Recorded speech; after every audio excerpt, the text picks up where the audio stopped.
साथियों को नमस्कार। साथियों, आज के इस वीडियो में हम बात करेंगे एनसीईआरटी कक्षा 5 विषय होने वाला है पर्यावरण अध्ययन, जिसके चैप्टर संख्या 21 किसकी झलक किसकी छाप।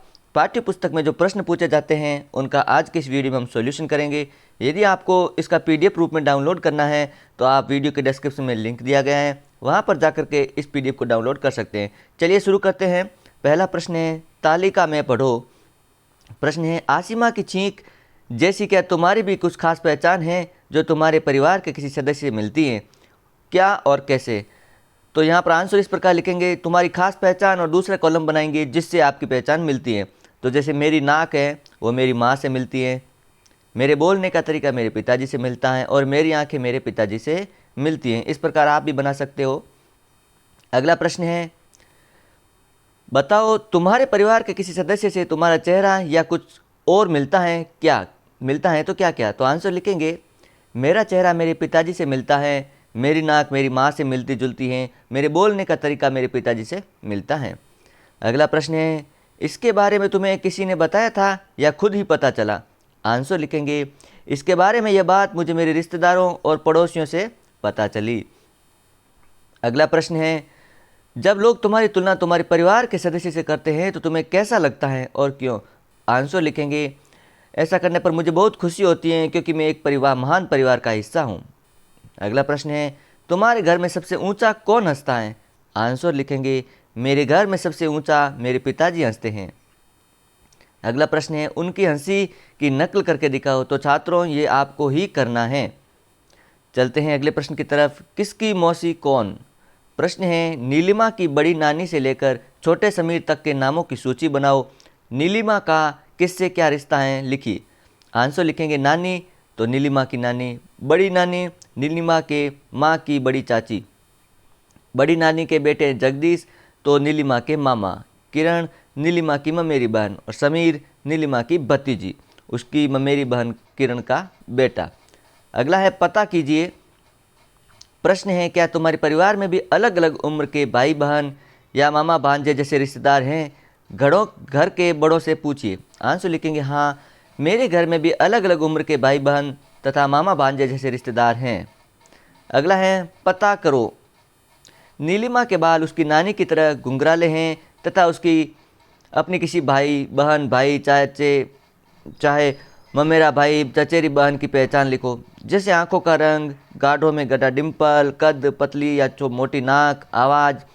यह पहचान गुण उसकी माँ के परिवार से आई होगी या उसके पिता की तरफ से। दी गई तालिका अपनी कॉपी में बनाओ, और यहाँ नीलिमा का उदाहरण देकर उसे समझाया गया है। तो ये आप कुछ छात्रों या आपको अपने परिवार से मिलान करके यहाँ पर लिखना है। अगला है, क्या तुमने अपने या किसी और परिवार में बहुत छोटे बच्चे को देखा है। बच्चे की आँख, नाक, रंग, बाल, उंगलियाँ परिवार बालों में से किससे मिलती जुलती हैं, उनके नाम लिखिए। तो आंसर लिखेंगे इस प्रकार, हाँ, मैंने अपनी मौसी के बच्चे को देखा है। बच्चे की आंखें माँ की तरह, नाक पिता की तरह, बाल बच्चे के भाई की तरह, और उंगलियां दादा की तरह है। अगला प्रश्न है, प्रश्न संख्या 3। नीलिमा के बाल अपनी नानी जैसे घने, काले और घुंघराले हैं। नीलिमा की माँ के बाल सीधे, भूरे और बेजान हैं। तुम्हारे बाल कैसे हैं, मोटे या पतले या चिकने या रूखे।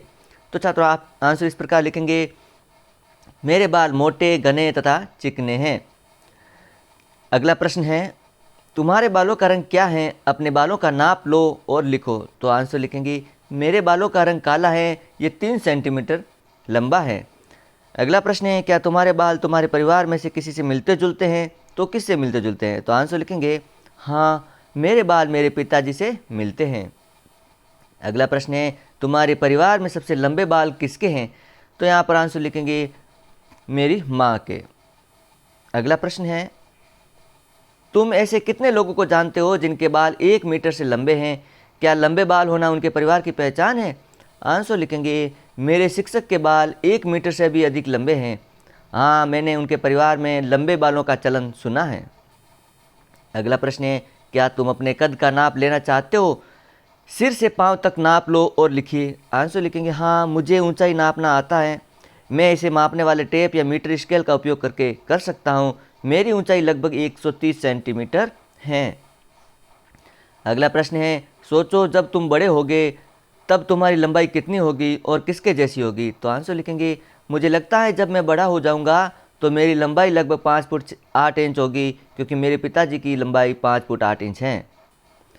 चर्चा करो। प्रश्न है, सरोजा और सुवासिनी में क्या क्या बातें मिलती जुलती हैं और क्या क्या अलग हैं? आंसर इस प्रकार लिखेंगे, सरोजा और सुवासिनी दोनों जुड़वा बहनें होने के कारण दर्पण प्रतिबिंब जैसी दिखती हैं। सुवासिनी मराठी और तमिल दोनों बोल सकती हैं, जबकि सरोजा केवल तमिल बोल सकती हैं। सुवासिनी एक अच्छी गायिका है, जबकि सरोजा कराटे प्रतिपादक हैं। अगला है, क्या तुम किसी जुड़वा को जानते हो? उनमें क्या ऐसा है और क्या अलग? हाँ, मेरी क्लास में एक जुड़वा भाई पढ़ता है। दोनों के चेहरे, रंग, कद, बाल सभी एक जैसे हैं। सभी लोग उन्हें लेकर असमंजस में रहते हैं, परंतु दोनों के बोलने के तरीके थोड़े अलग अलग हैं। अगला प्रश्न है, क्या तुम ऐसे जुड़वा को जानते हो जो एक जैसे नहीं दिखते? तो आंसर लिखेंगे, हाँ, मेरे पड़ोस में एक जुड़वा भाई रहता है जो बिल्कुल ही अलग अलग दिखते हैं। अगला प्रश्न है, क्या तुमने कहीं पोलियो के बारे में पढ़ा या देखा है? आंसर लिखेंगे, हाँ, मैंने पल्स पोलियो के बारे में सुना है। ये देश में पोलियो उन्मूलन के लिए सरकार द्वारा संचालित एक कार्यक्रम है। 5 साल से कम उम्र के बच्चों को 2 बूंद दवा मिलेगी, यह निःशुल्क है। अगला प्रश्न है, क्या तुमने पोलियो की दवाई पिलाने के बारे में कोई खबर पढ़ी है? आंसर लिखेंगे, हाँ, मैंने पोलियो की दवाई पिलाने के बारे में खबरें पढ़ी हैं तथा पोलियो की दवा पिलाते भी देखा है। सरकार द्वारा पोलियो की दवा पिलाने को समय समय पर अभियान चलाया जाता है, जिसे पल्स पोलियो अभियान कहा जाता है। अगला प्रश्न है, क्या तुम किसी ऐसे व्यक्ति को जानते हो जिसे पोलियो है? आंसर लिखेंगे, हाँ, मेरे क्लास में एक लड़का पढ़ता है जिसे पोलियो है। उसे चलने में दिक्कत होती है। अगला है, कुछ परिवार से और कुछ हालात से। प्रश्न है, तुम्हारे घर में कोई ज़ोर ज़ोर से बात करने वाले हैं? क्या उनकी ऐसी आदत है या वे ऊंचा सुनते भी हैं? आंसर लिखेंगे, नहीं, लेकिन मेरे एक दोस्त के दादाजी ज़ोर ज़ोर से बातें करते हैं। वे ऐसा इसलिए करते हैं कि उन्हें ऊंचा सुनाई देता है। अगला प्रश्न है, कुछ लोग सुनने के लिए कान पर मशीन लगाते हैं, कुछ लोग छड़ी या चश्मे की मदद लेते हैं। क्या तुम ऐसे किसी व्यक्ति को जानते हो? आंसर लिखेंगे, हाँ, मेरे दोस्त के दादाजी ऊंचा सुनते हैं, इसलिए वे सुनने के लिए कान पर मशीन लगाते हैं। अगला प्रश्न है, किसी ऐसे व्यक्ति से बात करो जो ऊंचा सुनता हो। पता करो क्या वह बचपन से ही ऊंचा सुनता है? आंसर लिखेंगे, हाँ, मैंने अपने दोस्त के दादाजी से बात की, वे बचपन से ही ऊंचा सुनते थे। अगला प्रश्न है, कब से ऊंचा सुनने लगा है? तो लगभग 10 वर्ष पहले एक एक्सीडेंट के बाद उन्हें ऊंचा सुनाई देने लगा था। उन्हें क्या क्या कठिनाइयाँ आती हैं? आंसर लिखेंगे, कानों पर बिना मशीन लगाए उन्हें दूसरों की बातें सुनाई नहीं देती, जिससे उन्हें कठिनाई होती है। अगला है, हम क्या समझे? तुम्हें क्या लगता है तुम्हारी कौन कौन सी ऐसी पहचान है जो तुम्हें माँ की तरह से मिली है? आंसर लिखेंगे, मेरी नाक मेरी माँ की तरह है।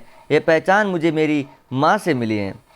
तो साथियों, इसी के साथ ये चैप्टर का सॉल्यूशन कंप्लीट होता है। यदि आपको इसका PDF डाउनलोड करना है तो वीडियो के डिस्क्रिप्शन में वेबसाइट का लिंक दिया गया है, आप वहाँ पर जा के इसको डाउनलोड कर सकते हो।